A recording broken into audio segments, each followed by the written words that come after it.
I'm Jim Mitchell, Managing Director of Lee Hecht Harrison. On behalf of LHH and the George C. Marshall Foundation, thank you for joining us at our second Executive Leadership Forum. In addition to our business and community leaders, I'm very pleased that we have our next generation of leaders with us, students from Regina High School. And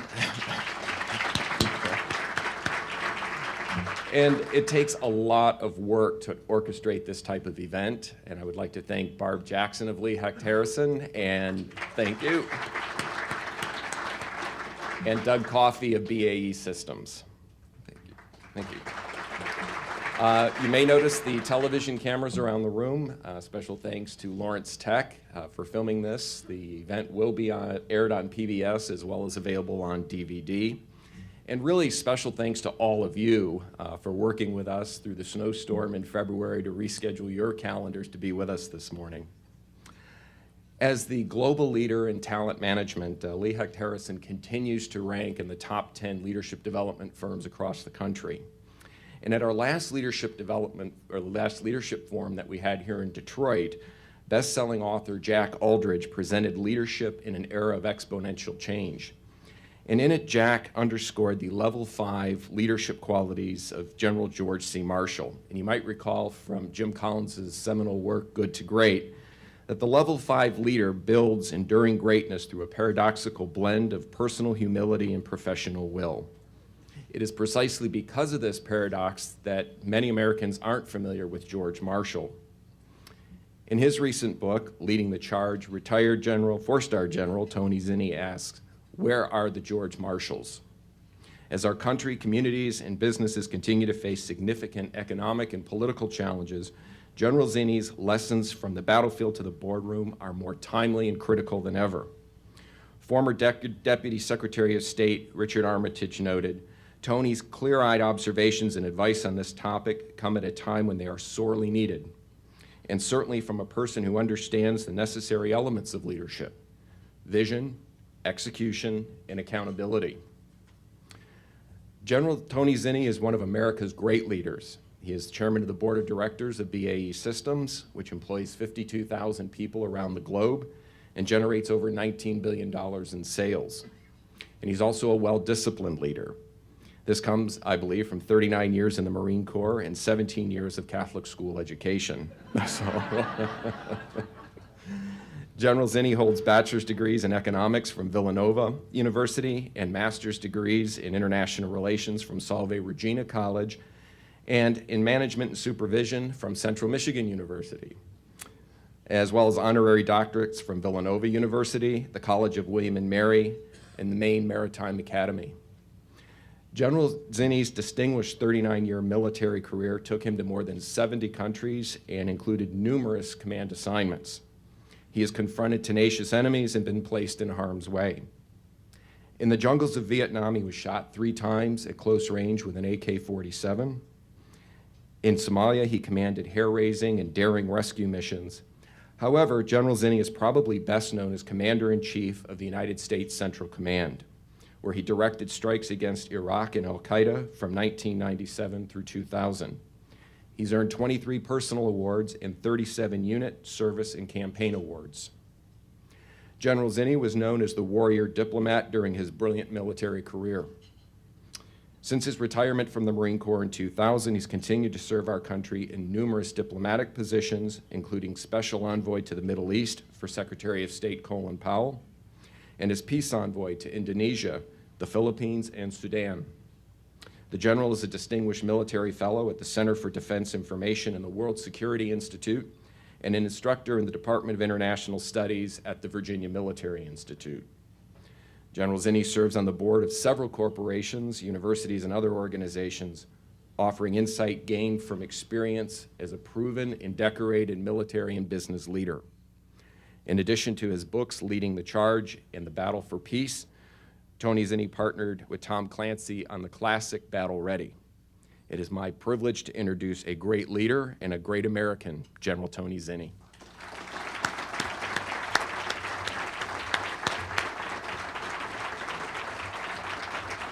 Thank you. Well, I want to thank Jim for that great introduction. You know, at my age, when you sit there, you're sort of interviewing potential eulogy speakers, so you're on the short list, Jim, you know. I tried to get here in February, but Detroit weather kept me out, so I'm glad we were able to still keep this meeting, and I want to thank you for the turnout here. I know that the topic is leadership, and that's what I'm going to speak on, but if last night's any indication, the questions will all have to do with Osama bin Laden, the Arab Spring, and that's fine. Whatever kinds of questions you want to ask, fine with me. I wrote this book about 2.5 years ago. And it came about as I was getting ready to teach a course at Duke University at the Sanford Leadership Center. I'd been asked to develop a course down there on leadership for senior undergraduates, and from all departments. It was an elective. And it was they really wanted the course to be fairly extensive. I mean, it was 14 classes of 2.5 hours each, extensive one-on-one time with the students. So it was if you've had any experience in teaching, putting together something that involved that many hours, course blog is a pretty big effort. At the same time, the publisher I was working with wanted me to do a book on leadership. And I was kind of hesitant. I had gone to the bookstores, the Barnes & Nobles and Borders, and collected all the books on leadership I could find. And I found they kind of fell into 3 categories. There's this sort of the reflections on leadership by great leaders, you know, Lee Iacocca, people with military experience. And the reflections were fine. I think for young leaders are great things to learn by studying characters, people like George Marshall that had tremendous talents and the qualities that they bring. You know, but I thought there'd been a lot of books done like that, and anything I said had already been said in that respect. I saw the other category of books are the feel-good books, you know, the motivational books, you know, that you read that are designed to motivate as opposed to really teach leadership lessons. And that didn't feel comfortable either. And the third kind of book was the textbook that professors tend to write, and those put you to sleep. Believe me, I could tell you, my students know that. And so I was looking to do something different in that respect.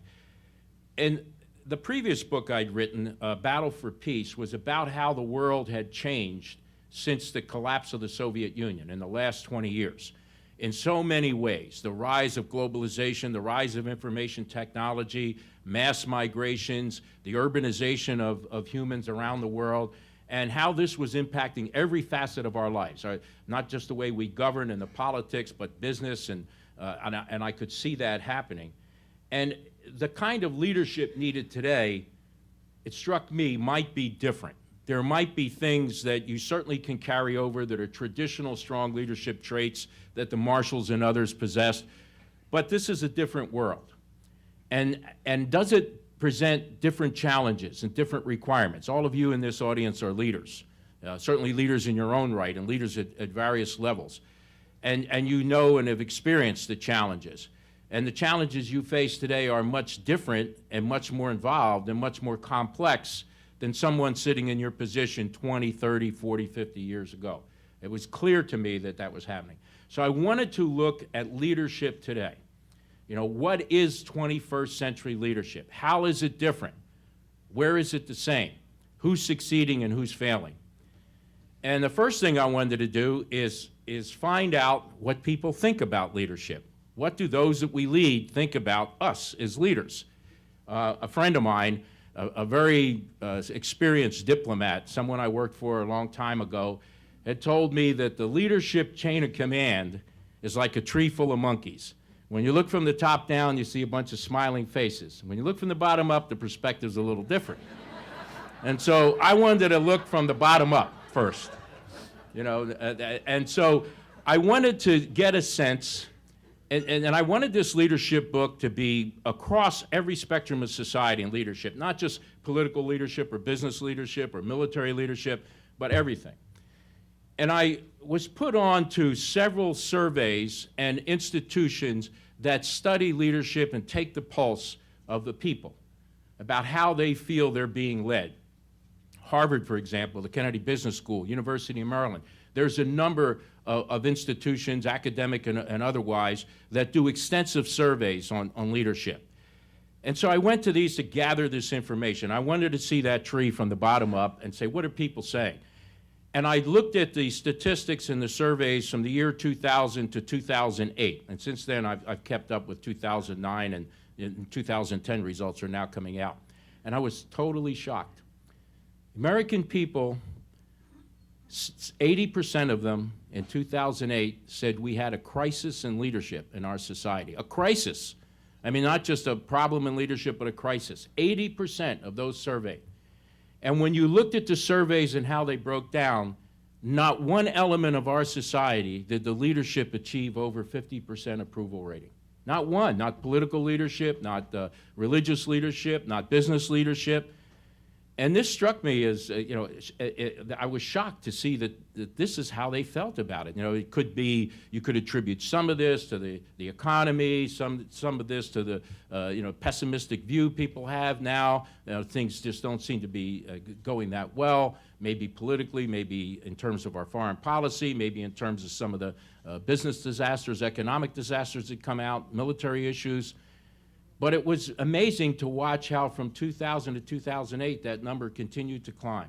2009, it didn't change much. I mean, the good news is it sort of leveled off, and it might be around 75%. And so this caused me to say, why? Why is this happening? The first thing I wanted to know is why are leaders failing? Why is there a sense of broad failure? So, sort of the bad news first. Why do people fail? Why do leaders fail? And again, I didn't want this to be anecdotal. I didn't want it to be a personal opinion. I wanted to base this on as much research as I could do. Basically, I found there's one of three reasons leaders fail.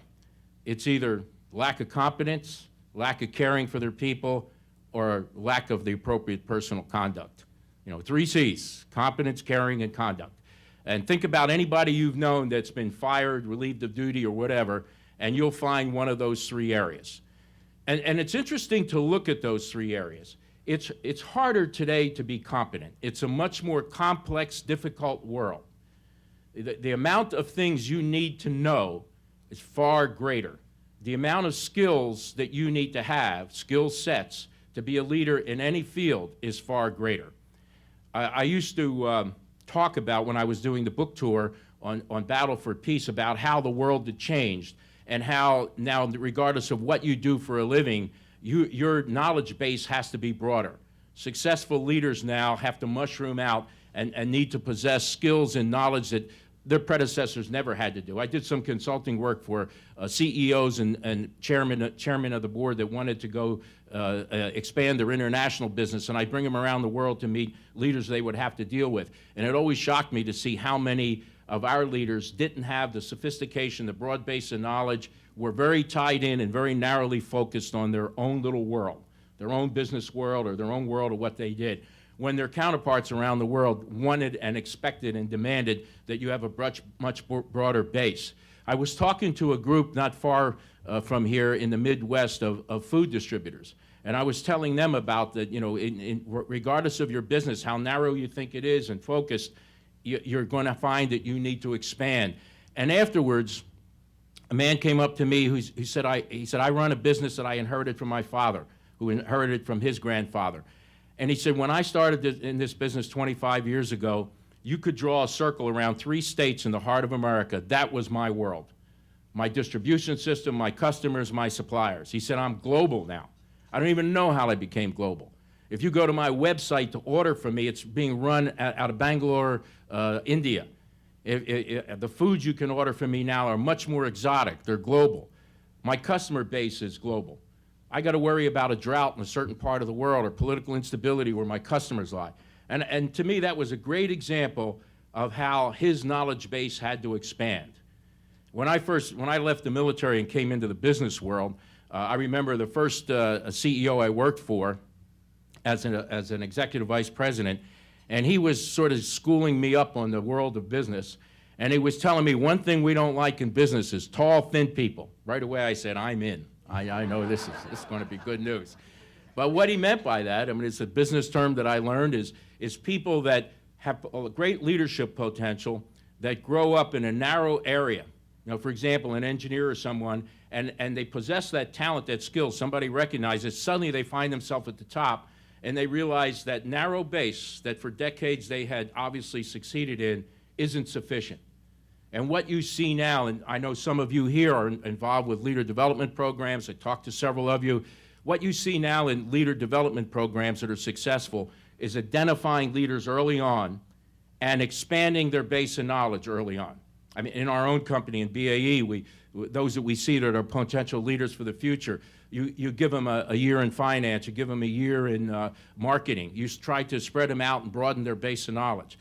So being competent is much more difficult because the requirement to be much more knowledgeable, technically proficient, have a broad-based education, continue to learn. If I had to say one thing that marks the leaders that succeed, they never stop learning. Dave Petraeus is a good friend of mine. Why does he stand out as an exceptional general? If you want to have one trait, and there are many quality traits of someone like General Petraeus never stopped learning, never stopped his education, whether it was formal or informal, and every time he is involved in something, he is able to analyze and understand everything that needs to be done. Just a little vignette. I went to Iraq a couple of years ago at the request of General Odierno and Ambassador Ryan Crocker. And they had asked me to come over and take an objective look at everything that was going on because they wanted an outside set of eyes to sort of critique what they had been doing. And every morning I would sit with General Odierno in his command post, and he would receive the briefings. And I said to him after about a week, you know, I said, if I closed my eyes, I wouldn't know I was in a military headquarters. And Ray kind of jumped back and he said, what do you mean? I said, listen to the things you're briefing on. And I had written 54 things that were non-military. They were running the zoos, the museums. They were opening the recreational swimming pools. They ran the negotiation cells between the tribal leaders and the ethnic groups to resolve issues and problems. They had an energy fusion cell working on the electricity grid to get it up. You know, they had all these non-military things that they were doing. And he smiled and he says, this is Dave Petraeus doing. You know, when the surge took place and we got the security situation in place, he looked around and says, something more has to be done here. Just security is not good enough. Sure, that's my job as a general, and we got a handle on the security situation, some brilliant tactics and the way he employed the troops.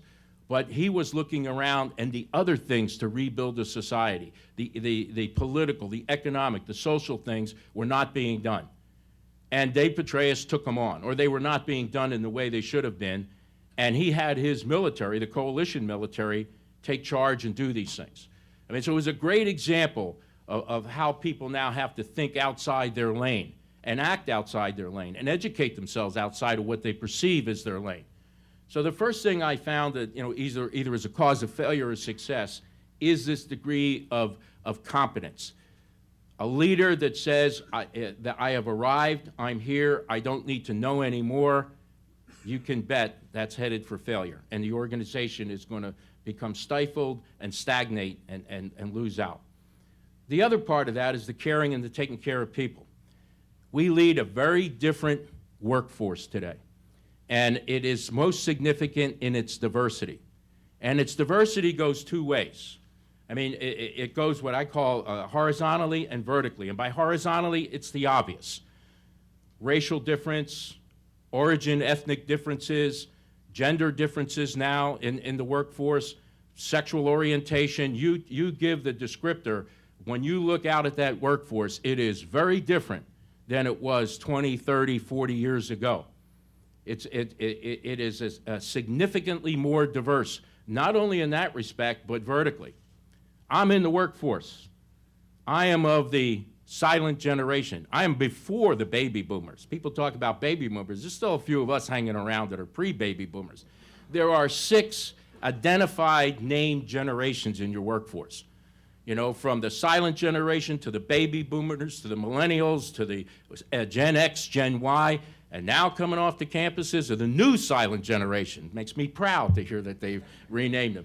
And I got to tell you, they're all different. The reason they're named and the reason they're identified and described is their upbringing, their environment has shaped them in a very different way. So what do you do with all this diversity? You know, this idea that, I remember in the Marine Corps, you say every Marine is green. Well, they're not all green. And everybody in the workforce, their buttons are different. And the leaders that are successful can touch those buttons. I heard a leader one time say that every individual is a story. And the great leaders want to know all those stories. And to me, that was a great description of how you connect to everybody. And you need to shape your leadership to fit that diversity and to fit that individualism, because it's become more pronounced than ever before. And you have to understand where those differences are and why they're different. In doing the research for the book, I ran into an individual who worked for a major mutual fund company in the United States, and he was a special projects officer in the company. And one of the things he had to do was create an incentive program. They tasked him for the company. Let's reward our people in the way that's most meaningful. And he decided to go out and survey the company. And he was shocked to see the difference in age groups in what they wanted in the way of incentives and rewards. Obviously, my age group, put it in my paycheck. You know, if you got down to the younger age groups, they wanted more recognition. They want a picture with the CEO. They want a plaque to put on the wall or a certificate. More important than maybe material, some sort of material reward. Not that that wasn't important too, but not as important. And so, you know, there are differences. People respond to different motivations. And again, this idea of caring and working with people, it tends to be the successful people that can touch each one, that have that interest. The greatest act of respect is listening. How much time do we spend listening to those that work for us or those that we are responsible for? And that act of listening is the most significant thing, brings you the greatest respect if you show interest in who they are, what they are, how they think, how they care, and their feedback into what you do. And again, the organizations and institutions and companies that are interested in that tends to be obviously much better. We live in a world that's under greater scrutiny. Personal conduct, ethical behavior, moral behavior, that all has become, has had greater focus and greater attention. And you still see leaders that don't get it. You know, you still see leaders that don't understand that their personal conduct is under direct scrutiny and reflects on the organization. And the expectation of the stakeholders won't be met. And that's the third area that we tend to have failures in. The organizations that tend to succeed and the leaders tend to succeed are interested in feedback at every level and interested in developing subordinates. A friend of mine who retired in the banking industry, he was the COO of the Bank of New York, and he had 40-some years in the banking business. And I was really interested in sort of tapping him as to what he had seen in 40 years change. And I said, you know, in 40 years, Don, what was the greatest change you've seen from a leadership perspective? He said the greatest change he saw was the demand for counseling and mentorship and coaching. Now, I know there's some organizations in here that you represent that actually do this. I am amazed at the number of organizations now that provide for this kind of mentoring service, either internally in the organization or bring people in from the outside to help with this.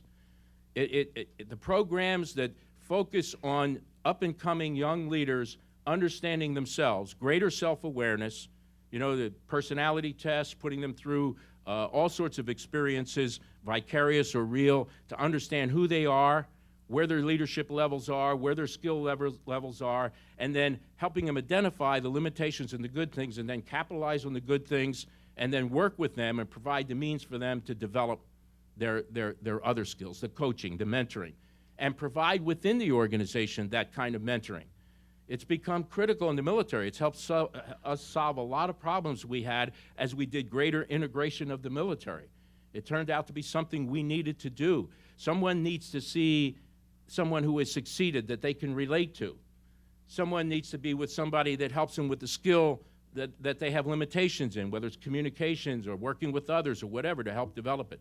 When I first got into the business, I was meeting with the CEO of the company I was in, and I said, what the heck's all this coaching about?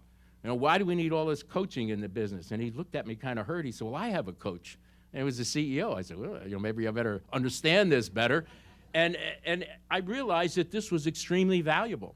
The first thing that impressed me in these successful leadership programs was putting young future leaders in a no harm, no foul situation. What I mean by that, putting them in a situation, a leadership environment where they were allowed to make mistakes, where you wanted to hear how they felt about themselves, where their limitations might be, to be open and honest with it, not in a way that's going to affect their evaluation in any way, so that you can help them improve. And to, you know, that takes a lot of trust to say, if I talk to the boss about who I am, where I think I am, in an honest way, the boss is going to help me. When I taught my classes at Duke, I started every class with, we got a new class in, with 2 questions. I gave them all a sheet of paper, and the sheet of paper at the place had a line that said name next to it, and then a dotted line through the middle of the paper. And I said, you're going to answer 2 questions, and make sure you print your name correctly because I'm going to collect this. I wasn't going to collect it, but I wanted them to believe it. And I said, here's the first question. You have 15 minutes to answer it. Answer this question. Who are you? Well, of course, they look at you like you got 3 heads, you know, who are you? And they struggle, and they scratch, and they write. When they're finished and the 15 minutes up, I said, well, I want to tell you, I'm not going to collect the papers. I'm not going to call on you to describe what you've written. And the second question is the same way. This is just for you. The second question is, who am I? Answer it to yourself. And be as honest as you can. No one else is going to see this. And they kind of right away. And one of the classes, I had a young man come up to me afterwards. He was all upset. And I said, what's the matter? He said, the first question I answered was pure bullshit. You know? And I said, don't be surprised, you wrote your resume up there, which we all know is pure BS. You know, everybody writes a resume like they want somebody else to believe who they are. If they answer question number 2 honestly, it might expose a little more about their uncertainties, their fears, their self-described limitations, and they need to work. They need to get that feedback. They need to understand and have trust in someone they can trust in to help develop them. Successful leaders today are willing to admit where they need to work on, and they work on those issues. They don't try to hide them or protect them. And the institutions they work for, the organizations, help them with that process, which becomes extremely important. Great leaders today are great communicators. You have to be. How many TV commercials now have the CEO in front of the camera? You know, and you know, not just in times of disaster where obviously he's going to be drug in front of the camera. He or she is going to have to make the crisis work. But they can communicate internally and externally and very effectively. They're the voice. They give the vision. You know, they're there. There's a sense of everybody knowing who the bosses are and be able to relate to them. They have a personality that comes across. They have an ability to communicate. They don't fear that communication. The communication internally and externally is constant to the stakeholders and to those inside the organization that need to hear from them. Especially now in an environment where there's uncertainty, especially in the business world, our industry, defense, you know, where there's going to be problems with pension plans, retention, facilities that you can keep up. Certainly in this area, you understand that extremely well. And so where you have these fears and this uncertainty, hearing that voice becomes critically important. And again, the successful ones are the face and the voice and can communicate and can represent the organization. Every organization today goes through crisis or change. I was telling someone earlier, I actually began to write 2 chapters, one on leading through crisis and one leading through change. And I realized when I looked at what I had done, they were the same. The impacts were the same, so I combined them. Crisis and change have the same effect. I used to do consulting work for organizations and leaders going through crisis. There are 16 principles. They're all well known. And you go in and you work with a company and you either before a crisis or during, and you tell them what they need to do, and I guarantee you 100% of the times they'll violate every one of those. You know, face reality. You know, don't live in a dream world and be in denial. Get it all out right away. Don't try to hold it back. I can give you the whole 16, and whether you want to look at BP or any other examples, I was saying earlier today, the one thing great about talking about that is you get an example a day, you know, a negative one on how to handle it. But managing your way through crisis and change is a mark of a leader because in this day and age, every organization goes through it. A lot of reasons why. Much more difficult, much more competitive world, much more scrutiny that's open, and so the opportunity to have a crisis that's generated, whether it's your fault or not, or the organization's fault, or the need to change. These leaders that are successful understand their organization. Your organization has a structure, it has a set of processes, it has a set of support systems, facilities, technical support systems. That's your organization. Do you understand it? Do you understand the bowels of it, how it works? What you see on some sort of organizational chart, is that really the way it works? I find very few organizations that really work that way. There's actually a shadow way of doing business when you get down to the factory floor or elsewhere. Is it adaptable? Is it flexible? Does it change? I taught classes on organization, and if my students gave me an organizational solution that was a block and wire diagram, a Christmas tree, they failed. That is a failing structure today. Our government is the epitome of a bloated bureaucracy, two-tiered, two-structured, top to bottom, doesn't really work today.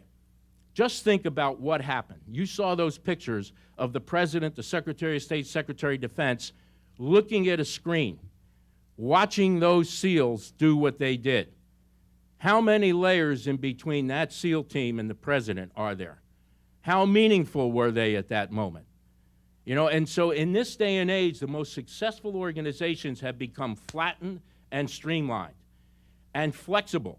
They team and restructure themselves as the demand requires, the demand from their customers, the demand that's put on them by their competitors, and they're constantly changing and morphing.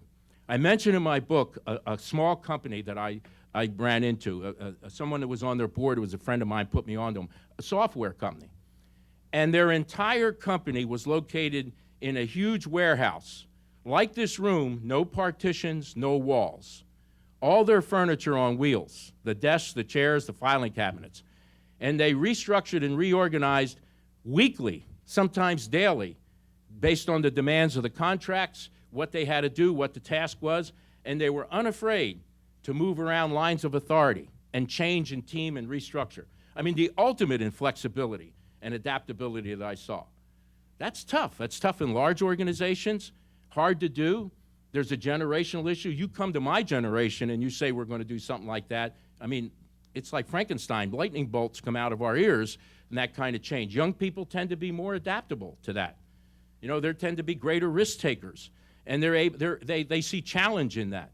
The idea that we were born with, that there has to be one person in charge, a solid line of accountability and authority.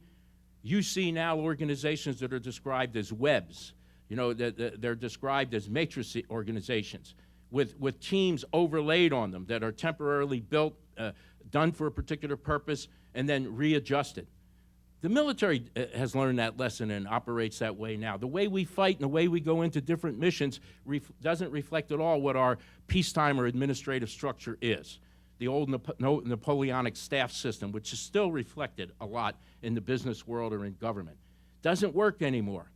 You know, as the commander of U.S. Central Command, that frustration about the ability of those above me to see right into the battlefield prevented me from giving context to what they were seeing.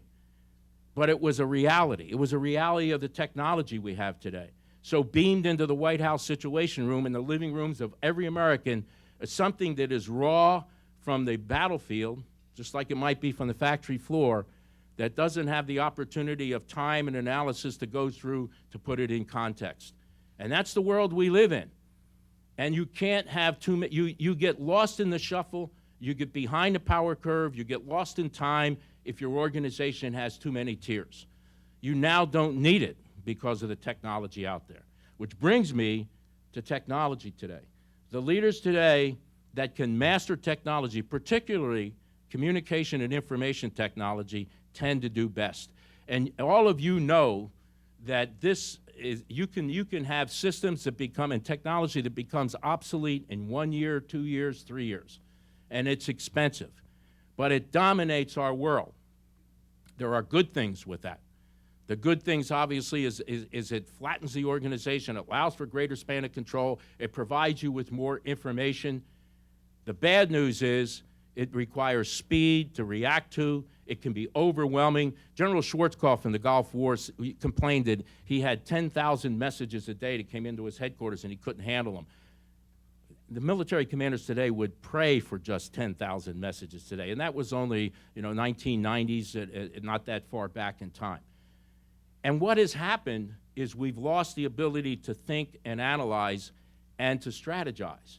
Strategy is a lost art. Jim mentioned in my book, I said, where are the marshals? We no longer think strategically. I provided consulting advice for companies that wanted to develop their strategy. And you walk into a CEO and you say, first step, your vision statement. Tell me what you want this company to be 5, 10 years from now. I just don't have time. I'm focused on the next quarter. I got to make my nuggets and numbers for the next quarter. And you watch these organizations that go from quarter to quarter. They don't have a vision. They can't tell you 5 to 10 years from now what this company should be and where it's headed in any way. They are receiving tons of information. They are responding to it and knee-jerking to it. They fall into the trap of believing faster is always better. Sometimes it is. Sometimes 80% solution given in time is better than 100% solution.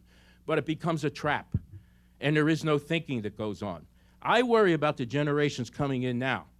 And excuse me, ladies, but you know, in your generation, you tweet, email, that's your life.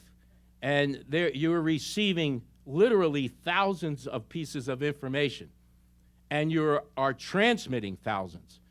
My concern is what goes on between the reception and the transmission. Are any brain cells being engaged? The ability to process. And that is just symbolic of our world. And our youth are becoming tremendously caught up into that. You know, I carry a cell phone, I carry a BlackBerry, I got a laptop, all this crap that my company requires me to carry around.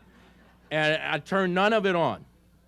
You know, which frustrates him. Doug could tell, my executive assistant, could tell me he has a hard time getting a hold of me.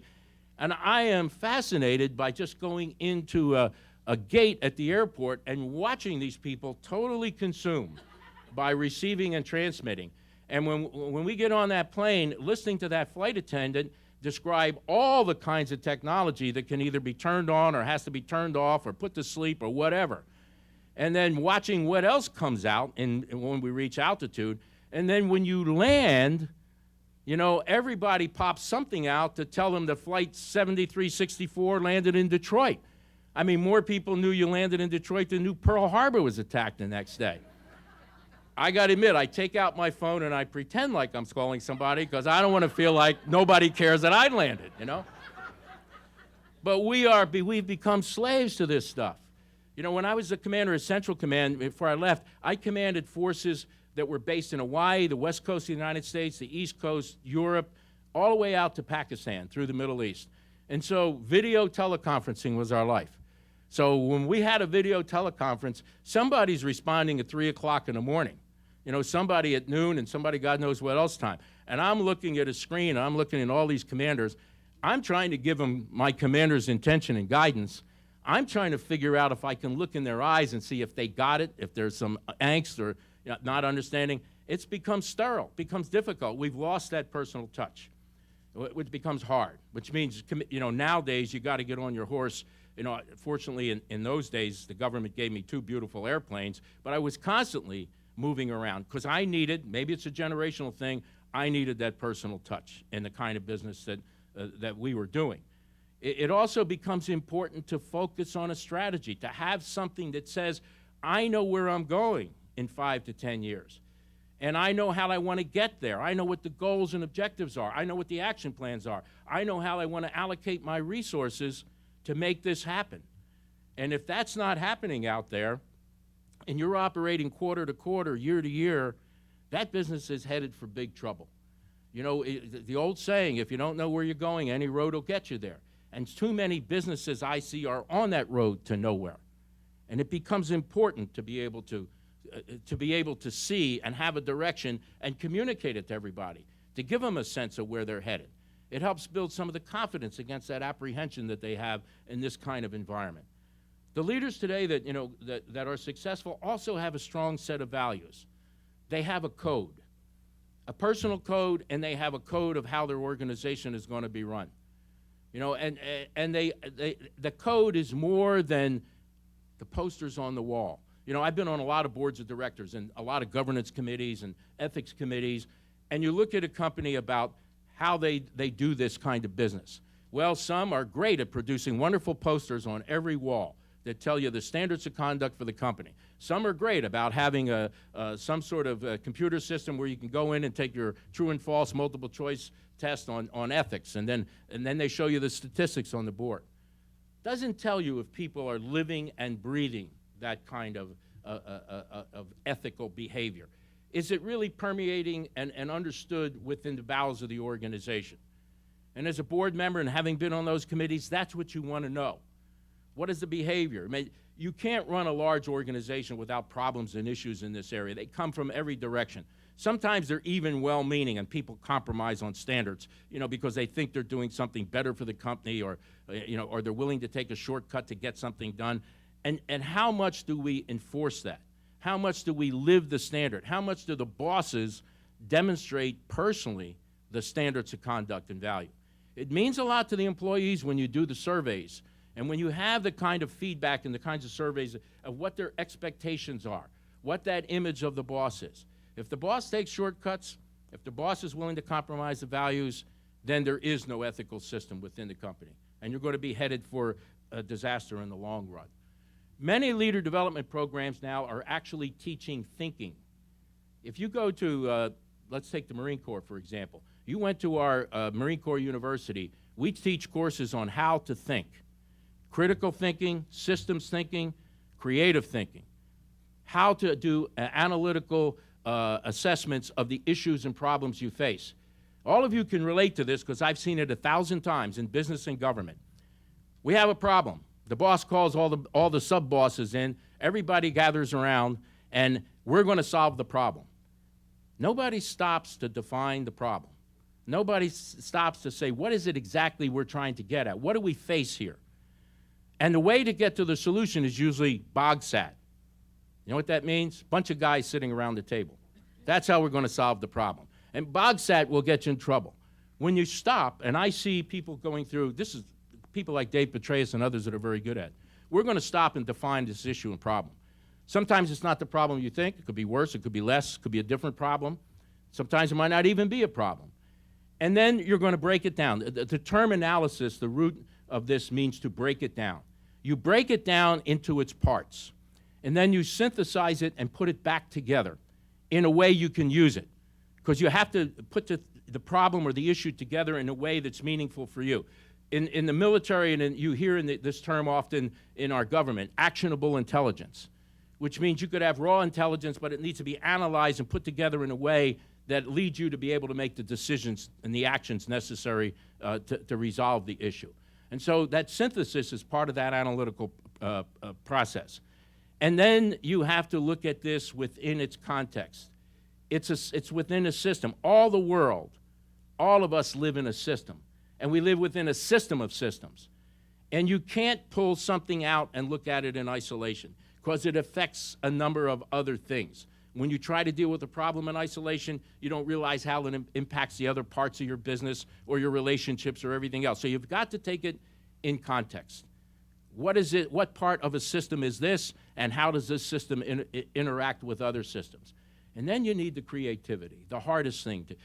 Dave Petraeus, the creativity to think outside the military box, to decide that in order to make the people confident that their society was coming around, that their institutions were being rebuilt, willing to say small things like the zoo opening or the museum or the recreational swimming pool for the kids in Baghdad, that begins a sense of confidence that allows his security situation to really take hold and get buy-in from the people. That's creative thinking.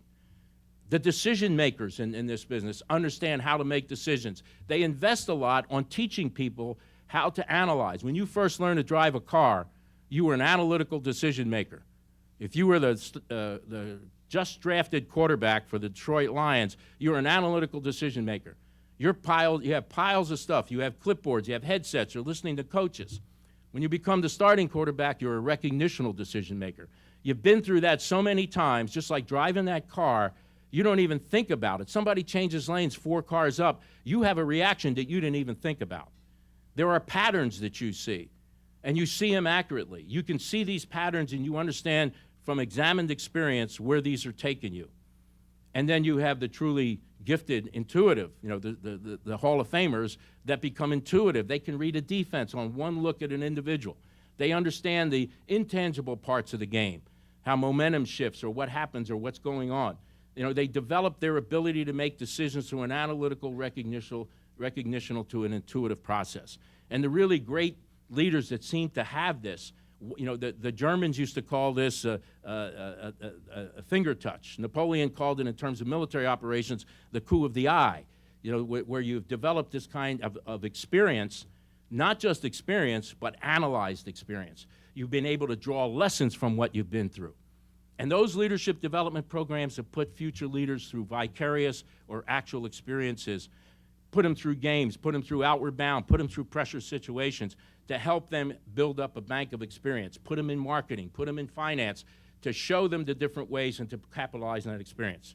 I went to Vietnam as a second lieutenant a long, long time ago. I am still looking back at that time as a second lieutenant and drawing lessons from those experiences that I couldn't have drawn right after that, because my ability to analyze that experience in a broader set of contexts is with me now because of how I've developed, matured, been educated, and now I can see things there and draw a lesson from them that I might not have or could not have done immediately after the experience. So these are just some of the things I talk about in the book. And the 21st century leadership, if I have to give you one thing that marks its change, it is a much more complicated, complex world today. It is not a simple world. When some remote thing happens in the most isolated part of the world, it affects everybody. Why would we be in a situation where a bunch of ragtag people living in mountains and hills in Afghanistan cause the world to turn totally around? And affect everything we do, ultimately down to your businesses and ultimately to the way our government reacts, our foreign policy, how we're viewed around the world. It's the nature of the world now. Tom Friedman said it's flat. It has shrunk, this planet. And there are no small things that go on in the world. Bismarck once said there's always some damn thing in the Balkans that gets us big powers at war. And that was true before World War I and during World War I. It's become more true today. It is a much more confused world. Everybody pines for the days of the Soviet Union, and it was more dangerous, but the world had more order to it. We understood what was going on. Not today. Where are our competitors? Where are the power bases? What affects us? And this world has become too complicated. Education, curious leaders. David Gergen said that the one most important trait for a president of the United States is curiosity. To make sure he tries to understand everything. Think about the scope of what the president needs to know and do and the things he gets briefed on. He needs to have that broad base of interest, not just focused on one part of his job, and that becomes true for all of us today. So thank you again for the opportunity to talk to you, and I know we have some questions, and I see people have been either drawing pictures of me or have written questions on the card, so thank you.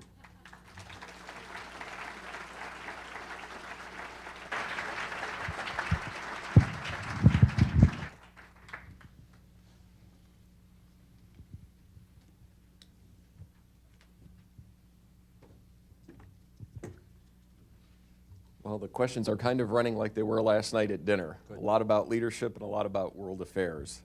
You talked about the leadership deficit in the U.S. How does this impact America's position with the Arab Spring? Well, first of all, I think we've gone through an unbelievable run of bad luck intelligence-wise. We did not predict this or see it coming. We did not see the fall of the Soviet Union. We did not see the testing of nuclear weapons by powers that surprised us. Saddam didn't have weapons of mass destruction. A whole string of things that we are finding now the ability to predict has become either much more difficult, or the $80 billion a year we're spending on intelligence organizations, just are not getting it right. And so I would begin with the way we understand the world. We don't understand context. When I was at the U.S. Central Command, George Tenet was the CIA director. And I mentioned this in my book, that George Tenet called me up one day and said, I want to come down to your headquarters. I want you to give me some briefs. And I said, George, what am I going to brief you on? You see all the intelligence, you see all the analysis. He said, I see it, I read it. He said, I can't put it in context. I need context. And he said, I need to see your part of the world from your eyes. And when he came down, I said there were 8 things he needed to know about. I mean, one was Islam, the religion. Second was the history, especially the colonial history. I said that, there were things like the desert. You need to understand the desert. Life in the desert makes you who you are. And these 8 things shape the culture. And if you understand these 8 things, if you talk to these people, read these books, go to these places, feel it, smell it, touch it, you get a sense of this. There's a great book out called Destiny Disrupted. It is the history of the Islamic world, written by a man named Tamim Ansari. And it talks about how we don't realize this, but we have been shaped by a history. There are 4 major histories in the world. There's a Western history that shaped virtually all of us in this room, not all of us, but most of us. There's an Eastern history. There is an African history. And there is what Ansari calls a middle history, the history of the Islamic world. If you don't understand that, and you take what you see and you run it through a Western filter, it's either confusing or you come up with the wrong conclusions or observations. If you run it through that historical or cultural prism, you then see and understand, why that is the way it is. There are things we take for granted. If you grew up in a Christian Judeo culture, you believe in free will, you believe you have it, God gave it to you. If you grew up in an Islamic culture, you don't. It's God's will. That's why, inshallah, God's will. You don't control it. The only way you have a positive turnout is not through your own makings, it's how you are viewed in the eyes of God. That drives day-to-day decision-making. Simple thing. Loyalties. I used to, in my classes, talk about loyalty and try to explain the difference between top-down and bottom-up. And I'd take my ROTC student, I'd say to him, would you put your life on your line for your country? Yes, sir. How about your county? And he looked at me. He didn't even know what his county was. I hate to tell some of our county, and I'm trying to tell him, think about a part of the world where the loyalties begin at the bottom. You would get the same reaction if you said, how about for Afghanistan? Afghanistan has no meaning. Being a Pashtun or a Baluchi or something that has meaning, more meaning than it does to be an Afghan, created by some artificial colonial border development. So when you look at this history, and you look at it from the post-colonial history, every time I talk about this, and I'm not going to bore you with all this now, I talk about the understanding of how, since the end of World War I, Muslims have been trying to figure out how to govern themselves, what's going to work. The first 8 centuries of their existence, they were a blossoming, thriving empire. The West was in the Dark Ages. Art, science, algebra, astronomy, they developed all this. And the next 3 centuries, it leveled off. From 1492, not the discovery of America, the throwing out of the Moors in Spain, El Cid, and that was the beginning of a leveling off. And the end of that 3 centuries of leveling off happened in the Second Battle of Vienna. If the Muslims would have won that battle, virtually all of Europe would have become a Muslim empire. They were defeated at the last minute. Matter of fact, the legend has it the bakers in Vienna were making croissants to hand out in the shape of the crescent to hand out to the Muslims. But anybody here Polish? If you are, John Sobieski and the Polish Lancers saved the day and came down. And from then for the next century or so, it was in decline, the entire Muslim empires and world. And finally, it broke apart at the end of World War I. They sided the Ottoman Empire with the wrong side. It came apart. And then in came the Western colonial powers. And to this day, they were trying to figure out what this meant, what they did wrong, why they failed, why that era of greatness, didn't last. You see, this talk of returning to the caliphate, to come back to the era when we were at our greatest glory.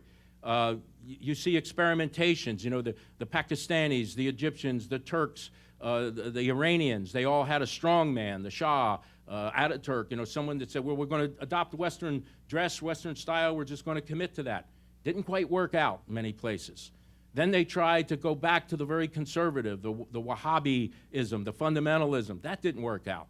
One branch of that, the extremists, the jihadists, didn't work out. And what you see now, I think, is the beginning of the end of and rejection of that kind of violent extremism.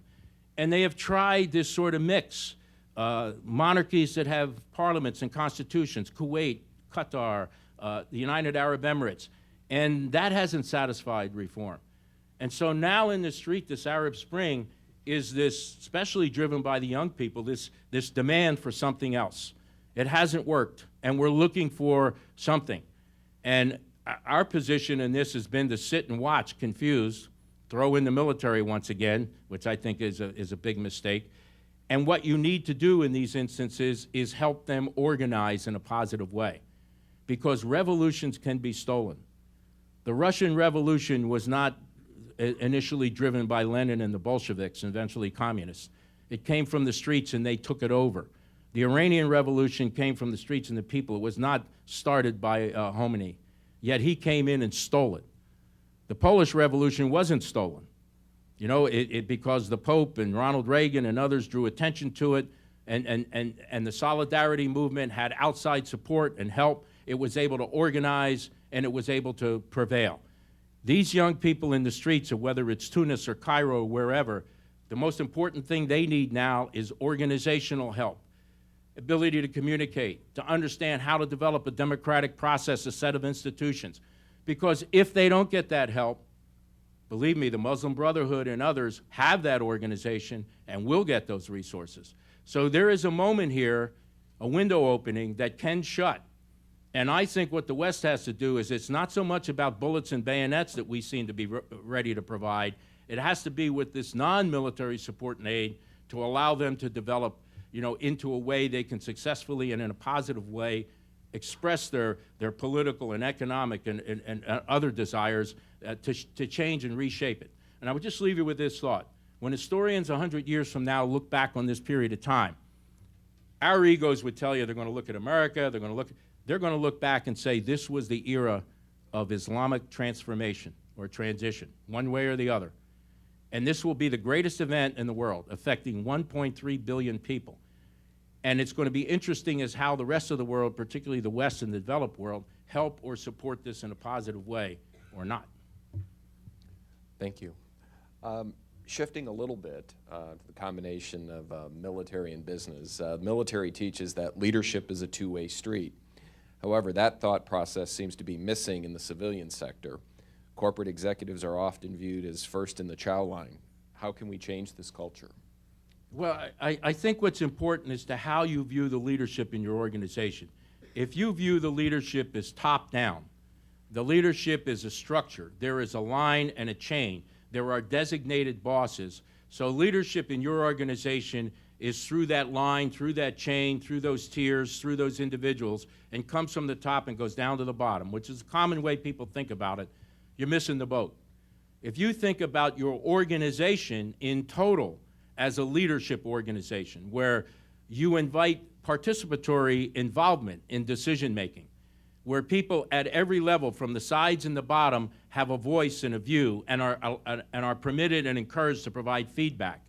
If you delegate more, if there is more distributed decision-making, then you see an organization that's a leader organization. When we went to the all-volunteer military after the Vietnam War, we changed to that model.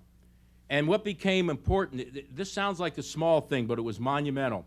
When we used to give an operations order, the commander gave a mission statement and a set of tasks. And we added to that what was called commander's intent, the intention of the commander. That overrode the tasks in the mission, because you were given a set of missions and tasks out that were based on what you knew at that moment. And like everybody knows, no plan survives the first shot that's fired. By giving that intent, by making sure your unit and your organization understood that, your style of leading, what your expectations were, what you wanted to achieve, what you hope those tasks would achieve, but if those tasks don't work, the freedom of subordinates to act within the intent and not to the letter of the law. In many ways, this is what frustrated our enemies. The Soviet system was pure top-down. Even the commanders at the smallest levels did not have transmitters in their combat vehicles. They could only receive. Where we wanted sergeants and corporals to input and respond, we wanted to have a pull system. Tell me what you're seeing up front. You know, take independent action. But it was very difficult because you had to create a culture and understanding of where we're heading. I want to go back to my point about strategy. Everybody knew where we were headed and what we wanted to do.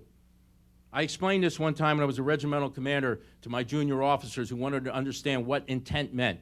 And I said, Lieutenant, when you're sitting on a hill and you have no communications, you've executed your last mission and you don't know what to do next, you're going to say to yourself, what would Colonel Zinni want me to do right now? And you'd be able to answer that question and act. Then I would have known I would have succeeded in communicating intent, creating an environment an organizational environment that we understood how we operated, and to me, that would have been a successful way we do business.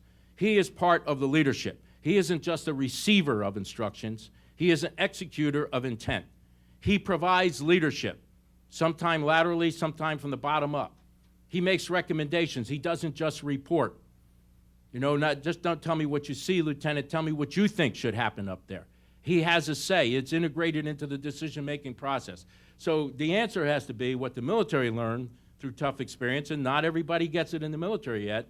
That sort of hard-line monkey tree doesn't work. You want to change that perception from the bottom up, and everybody is part. It is a leadership culture. It's a leadership organization, as opposed to a leadership structure that just comes top down. I think that's kind of the philosophy and the way we've got to approach leadership in successful organizations today. If you know, that SEAL Team 6 leader has to make decisions on that ground. He doesn't have the next command up, the next command up, the next command up sitting next to him.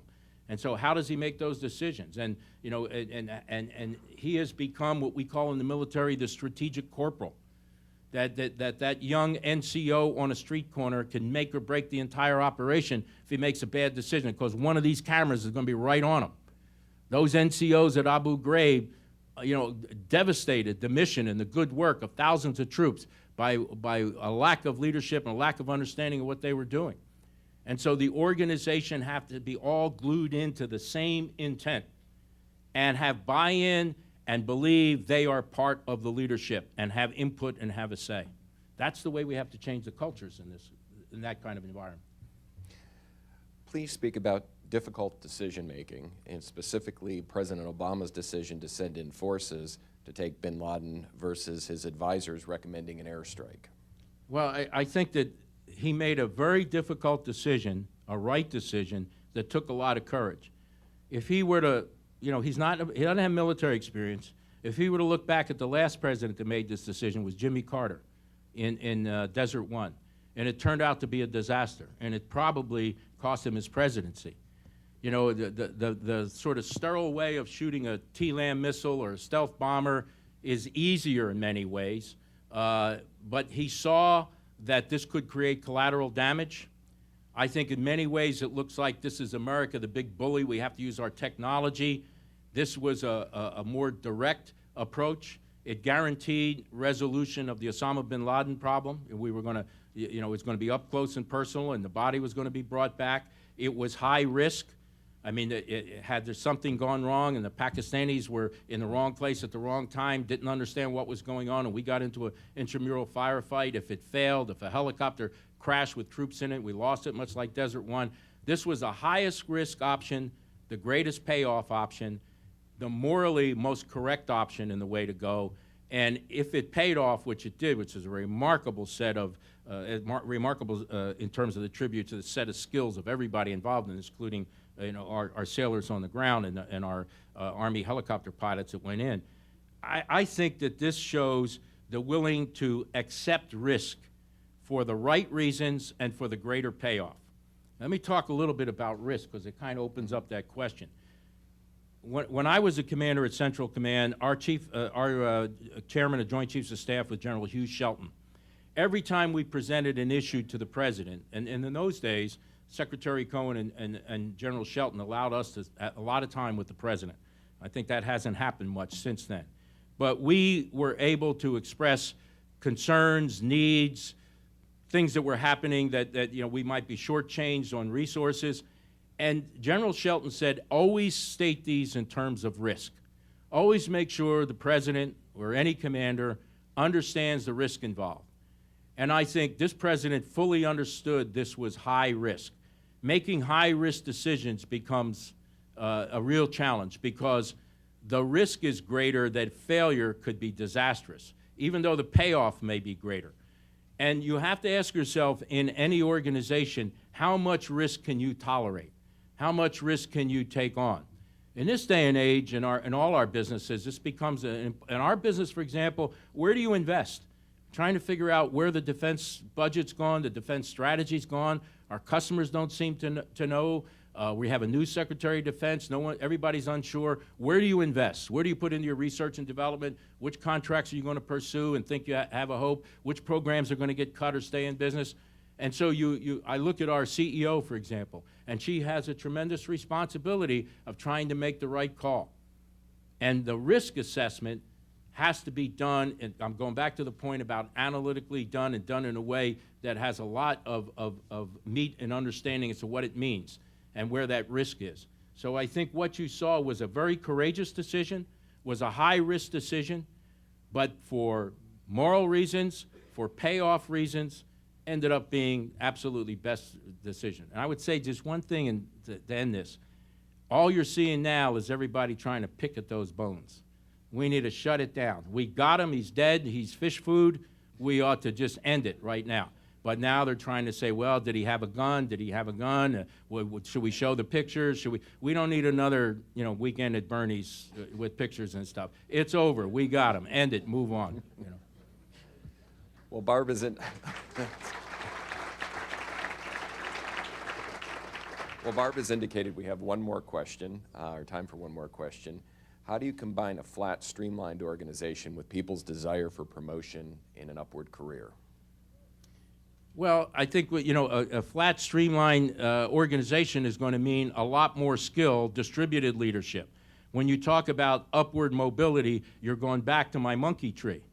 You have to start thinking about this laterally.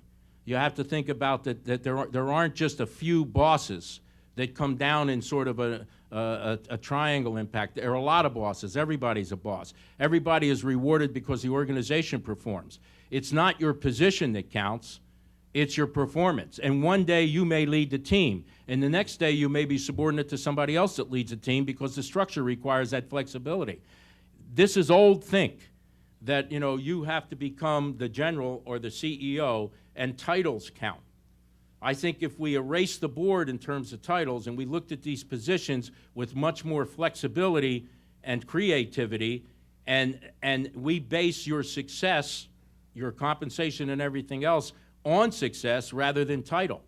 Tell me how many people in your organization get the title, and once they have the title, the performance isn't there, but the compensation is there. How about an evaluation day to day, year to year on performance?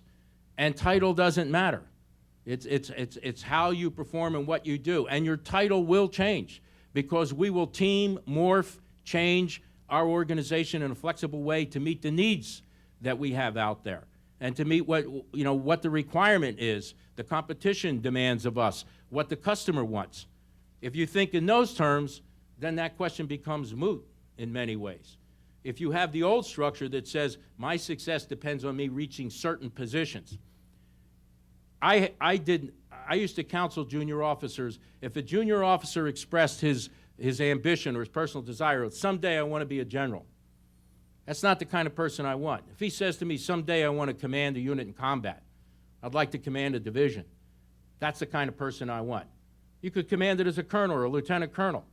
Fate could put you there. As a matter of fact, Secretary Gates said he's going to cut the number of generals. Probably good for morale. When I almost got shot as a 3-star, the reporter asked me, weren't you worried about that? You were the general. I said, it's good for morale if you get a general popped once in a while. Troops like that. So, is it the title or is it the performance and the responsibility? And if you think about it that way, the question is moot. I get the hook. Thank you. General Zinni, thank you very much. And thank you all for joining us. We committed to getting you out on time. Enjoy the rest of your day.